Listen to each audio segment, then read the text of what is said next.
Hi dear students, welcome to Edufly with Nancy Gupta. इस video में पढ़ने वाले हैं हम history chapter number 1 of class 8, that is how, when and where. पिछले वीडियोस में हम बात कर चुके हैं इसके इंट्रोडक्शन की, हम बात कर चुके हैं पीरियोडाइजेशन की by James mill, which was very very important कि हिस्ट्री को कैसे स्टडी किया जाए। हम पढ़ चुके हैं डेट्स के बारे में भी एक लेक्चर में, और आज हम पढ़ेंगे दो इंपॉर्टेंट यानी कि सेकेंड लास्ट और लास्ट टॉपिक्स को, दैट इज द कॉलोनियल की कॉलोनियल वर्ड क्या होता है। ऑल्सो हम पढ़ेंगे सोर्सेस ऑफ हिस्टोरियंस कि हिस्टोरियन ने जो हिस्ट्री कलेक्ट की तो उन्होंने कहाँ कहाँ से कलेक्ट की, कौन कौन से सोर्सेस उन्हें मिले हिस्ट्री बनाने के लिए और फिर उसको रखने के लिए।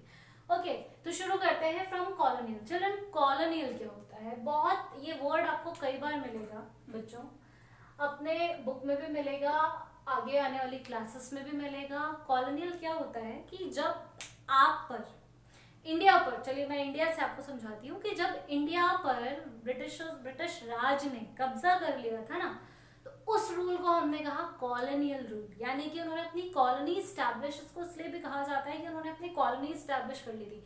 मान लीजिए एक पर्टिकुलर एरिया पे उनका कैप्चर हो गया, ठीक है, उन्होंने कॉन्कर कर लिया उसको, तो कॉन्कर करने के बाद उन्होंने उस पर्टिकुलर एरिया पर अपना रूल इम्पोज कर दिया, अपनी लॉज इम्पोज कर दिया, सब कुछ उनके हिसाब से होता है वहां पे, तो सिर्फ वही होता है। तो हम कहते थे कि उतने पार्ट में कॉलोनियल रूल चल रहा है। इस कॉलोनियल रूल के बारे में आपको न्यूज़पेपर्स, मैगजीन, पुरानी किताबें और कहीं जाने की जरूरत नहीं है।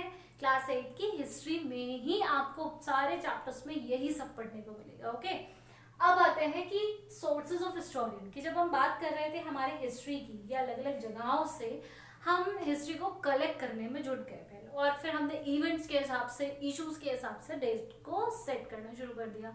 तो फिर हिस्टोरियंस कहाँ कहाँ गए कलेक्ट करने के लिए? तो सबसे पहले जो एक सोर्स था जहाँ से हिस्ट्री के बारे में या पुराने ऐतिहासिक इवेंट्स के बारे में जाना जा सकता था, that place was administrative records.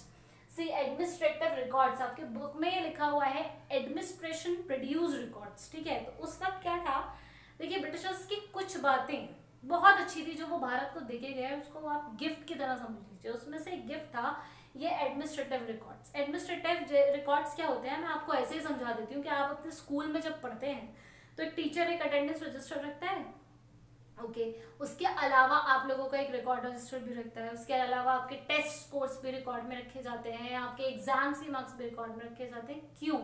Imagine करिए 2 मिनट के लिए कि अगर ये रिकॉर्ड्स ना हो तो क्या होगा? बहुत खुश हो जाएंगे क्योंकि पेरेंट्स को नंबर नहीं पता चलेंगे, है ना। अगर ये ना हो तो आप बहुत बड़ी प्रॉब्लम में फंस सकते हैं। यानी कि जिस वक्त आपको अपनी रिपोर्ट की जरूरत है, जिस वक्त आपने कुछ बहुत अच्छा काम किया है, आपको एप्रिसिएशन की जरूरत है, तो कोई प्रूफ ही नहीं है कि that you have done this task in so well to do way. तो वो चीजें कहाँ से पता चलेंगी? वो तभी पता चलेंगी जब रिकॉर्ड्स होंगे। आपके साथ कुछ गलत हो गया, आपके साथ कोई मिसचीफ हो गया, कोई बच्चे ने कुछ चुरा लिया, आपको कैसे आप कंप्लेन करते हो तो उस पर एक्शन होता है ना, इंक्वायरी होती है, कैसे होती है? क्योंकि आप सीसीटीवी सर्वेलेंस लगे हुए हैं हर जगह पे। तो वो क्या कर रहे हैं? वो रिकॉर्ड कीपिंग कर रहे हैं। इसी तरीके से पुराने टाइम में ये जो रिकॉर्ड कीपिंग का जो ये पैटर्न है, या मैं कहूँ कि ये जो कल्चर है, ये किसने दिया है? ये दिया है ब्रिटिशर्स ने, ये उनका गिफ्ट है। पहले इंडिया में, भारत में कोई ऐसी रिकॉर्ड कीपिंग नहीं होती थी। कोई भी काम अगर कहीं पे भी हो रहा है तो उसका कोई रिकॉर्ड नहीं रखा जाता था, but they have begun this.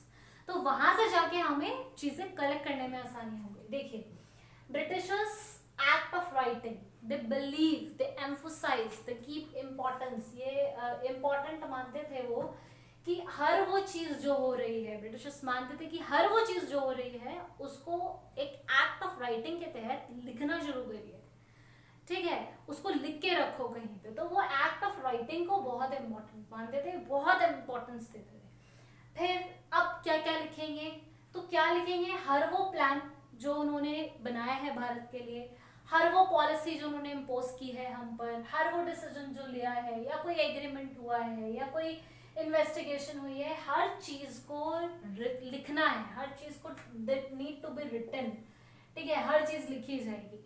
तो ये उनकी प्लानिंग थी, ये उनका गिफ्ट था जो उन्होंने दिया हमें, और फिर लिखना शुरू भी हुआ। अब इससे क्या होगा? देखो, इससे एक फोरम प्रोड्यूस होगा, एक फोरम बनेगा पढ़ाई का और डिबेट का। पढ़ाई का कैसे बनेगा? आपको पीछे जाके कुछ पढ़ के आना है कि इस पॉलिसी में क्या होता है। जैसे आरटीआई एक्ट का आप इस्तेमाल करते हो अभी कि भाई गवर्नमेंट की पॉलिसी में क्या क्या डिटेल है, कैसे पता?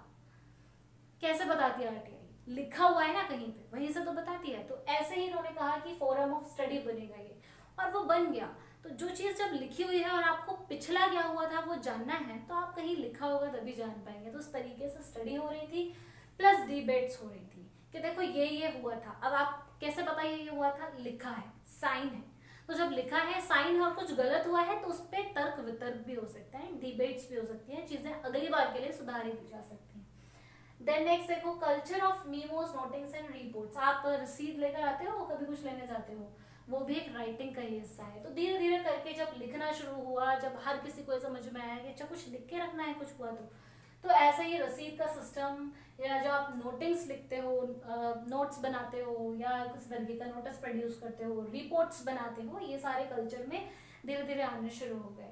प्रिजर्वेंस, प्रिजर्वेंस बहुत इंपॉर्टेंट है। देखो प्रिजर्वेंस का मतलब होता है बच्चों किसी भी चीज को संभाल के रखना, ठीक है, प्रिजर्व करना। तो प्रिजर्व करना क्या होता है? स्टोर करना, संभाल के। ये नहीं है कहीं पे फेंक दिया, किसी कोने में डाल दिया, पता ही नहीं कहाँ पड़ा हुआ है ना, ऐसा नहीं, संभाल के रखना है। तो प्रिजर्वेरेंस का भी फिर एक सिस्टम आया, प्रिजर्व करना है। प्रिजर्व कैसे करेंगे? क्योंकि हर रोज सरकारी कामों में तो हर रोज एक नई प्लान बनते हैं, हर रोज एक नई पॉलिसी बनती है, हर रोज कुछ ना कुछ होता है, तो कितनी सारी चीजें लिखी जाएंगी। तो ये सब प्रिजर्व कहाँ पर होंगी? प्रिजर्व होंगी और रखी जाएंगी। उसके लिए एक रूम बनाया गया जिसका नाम रखा गया रिकॉर्ड रूम्स। ये आपने अपने स्कूल में भी सुना होगा भाई, रिकॉर्ड रूम से बच्चों की ये फाइल निकालनी है, रिकॉर्ड रूम से आपका वो रिकॉर्ड निकालना है, एक्सेट्रा एक्सेट्रा। तो फिर एक चलन शुरू हुआ, ये बहुत इंपॉर्टेंट चलन था भाई रिकॉर्ड रूम्स का, जो आज तक चलता है। फिर इन रिकॉर्ड रूम्स को हर जगह रखा गया। कहाँ कहाँ रखा गया? हर गवर्नमेंट अथॉरिटीज में, यानी कि तहसीलदार के पास एक रिकॉर्ड रूम होना चाहिए, कलेक्ट्रेट हाउस में एक रिकॉर्ड रूम होना चाहिए, इसी तरीके से कमिश्नर का एक रिकॉर्ड रूम होना चाहिए। तो हर एक गवर्नमेंट अथॉरिटिकल बिल्डिंग में जो गवर्नमेंट सिंबल्स हैं उनमें रिकॉर्ड रूम होना कंपल्सरी हो गया। क्यों? क्योंकि जब राइटिंग शुरू हो रही है तो राइटिंग को संभाल के तो रखना है, तो कहाँ संभाल के रखेंगे? रिकॉर्ड रूम में रखेंगे। इस तरीके से आर्चीव्स और म्यूजियम भी धीरे धीरे करके फिर स्टैब्लिश हुए। आर्चीव्स क्या होती है भाई? कोई पुरानी चीज जो हमने कभी संभाल के रखी थी, and that is important. Exhibitions, museums, जहाँ पे आपको वो पुरानी चीजें अब दिखाई जा सकती हैं, ठीक है, प्रिजर्व है, संभाल के रखी है पर आप देख सकते हो। तो धीरे धीरे ये सिस्टम भी शुरू हो गया। अब ये जो चीजें लिखी जा रही थी, इतनी सारी plan, policy, decision, agreement, investigation, ये जो सब लिख लिख के रखा जा रहा था ना स्टूडेंट्स, ये लिखवाया जाता था कैलीग्राफिस्ट से। कैलीग्राफिस्ट मेरे बच्चे तो बहुत आराम से समझते हैं। कैलीग्राफी, एक्ट ऑफ राइटिंग, सुंदर लिखना, क्योंकि राइटिंग्स आप सीखते हैं ना अच्छे अच्छे लिखना, तो उस टाइम पे अच्छे से लिख के रखवाया जाता था, इसलिए कैलीग्राफिस्ट से लिखवाया जाता। पर धीरे धीरे 19वीं सेंचुरी के आखिरी में प्रिंटिंग टेक्नोलॉजीज आ गई, हमारे पास प्रिंटिंग मशीन्स आ गई, तो फिर कैलीग्राफिस्ट का काम खत्म हो गया और वही सारी चीजें प्रिंटिंग पर जाने लगी। फिर प्रिंट करके, फोटोकॉपी निकाल के और प्रिंट आउट्स लेके मल्टीपल जगह उनकी मल्टीपल कॉपीज रखनी अब शुरू हो गई है। अब एक चीज की एक जगह कॉपी नहीं होती है, बल्कि उसी चीज की बहुत सारी जगह कॉपी होती है along with the record room, ठीक। तो ये था आपका एक तरीका जहां से आप पुरानी बातें जाके ढूंढ सकते हो। कहाँ से? रिकॉर्ड रूम से, ऑफिशियल रिकॉर्ड रूम से। कोई ऑफिशियल बात है, कोई ऑफिशियल प्लान है, कोई ऑफिशियल पॉलिसी है, कोई ऑफिशियल डिसीजन हुआ था जिसके बारे में आपने जानना है, तो आपको डेफिनेटली मिल सकता है। कहाँ से मिल सकता है? रिकॉर्ड रूम से। तो ये आप ध्यान में रखेंगे। इसके अलावा 2 सोर्सेज और हैं हमारे अभी, जो कि हम नेक्स्ट लेक्चर में पढ़ेंगे, जो कि लास्ट लेक्चर होगा इस चैप्टर का। Stay tune. सब्सक्राइब नहीं किया है क्लास 8 तो कर लीजिए, ताकि अगर मैं बीच में कोई लाइव सेशन रखती हूँ तो आपको पता चल जाए। बेल आइकन दबा लीजिए, लाइव सेशंस का नोटिफिकेशन उस पर आता रहेगा। If you have any problem लिख कर भेजिए, I will definitely resolve it in the comment section. So stay happy, stay healthy, bye bye.